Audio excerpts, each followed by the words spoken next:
Good morning. ഇന്ന് പകൽക്കാലത്തെ ദൈവവചനം 2 രാജാക്കന്മാർ 4-ാം അധ്യായം 2-ാം വാക്യം. ഞാൻ നിനക്ക് വേണ്ടി എന്തു ചെയ്യണം, പറക, വീട്ടിൽ നിനക്ക് എന്തുള്ളൂ എന്ന് ചോദിച്ചു. ഒരു ഭരണി എണ്ണയല്ലാതെ അടിയന്റെ വീട്ടിൽ മറ്റൊന്നും ഇല്ല എന്ന് അവൾ പറഞ്ഞു.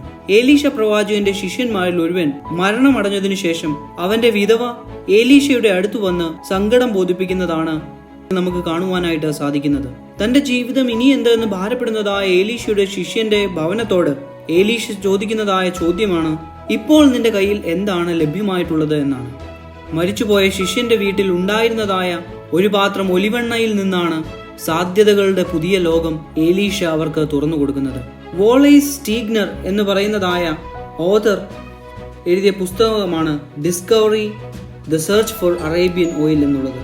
ഗൾഫ് റീജിയനിൽ ഓയിൽ കണ്ടെത്തുന്നതുമായിട്ട് ബന്ധപ്പെട്ടതായ സംഭവ വികാസങ്ങളാണ് ഈ പുസ്തകത്തിന്റെ ഇതിവൃത്തം. 20-ാം നൂറ്റാണ്ടിന്റെ തുടക്കത്തിൽ ഗൾഫ് മേഖലയിൽ ഓയിൽ കണ്ടെത്തുമ്പോൾ അതിനു മുൻപ് ജീവിച്ചിരുന്നതായ അറേബ്യൻ നാടിന്റെ ദാരിദ്ര്യവും ക്ഷാമവും പട്ടിണിയും നരകതുല്യമായിരുന്നുവെന്ന് ആ പുസ്തകം വിവരിക്കുന്നുണ്ട്.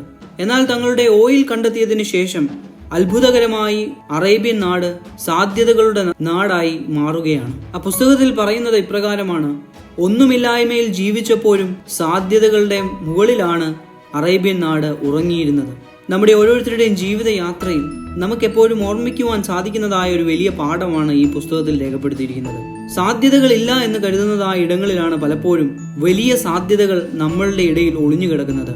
ദൈവത്തോടു കൂടിയുള്ള ജീവിതയാത്രയിൽ മാത്രമാണ് യഥാർത്ഥ സാധ്യതകളെ കണ്ടെത്തുവാനും അത് ജീവിത വിജയത്തിലേക്ക് നമ്മെ നയിക്കുവാനും ഇടയായിത്തീരുന്നത് എന്ന് ഈ ഭാഗം നമ്മെ ഓർമ്മിപ്പിക്കുന്നു.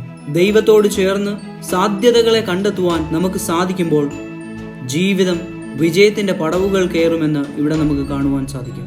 ദൈവത്തോട് ചേർന്ന് സാധ്യതകളെ കണ്ടെത്തി മുന്നേറുവാൻ സർവശക്തനായ ദൈവം നമ്മെ ഓരോരുത്തരെയും ഈ നാളുകളിൽ ഇടയാക്കട്ടെ. എല്ലാവർക്കും ഒരു ശുഭദിനം നേരുന്നു.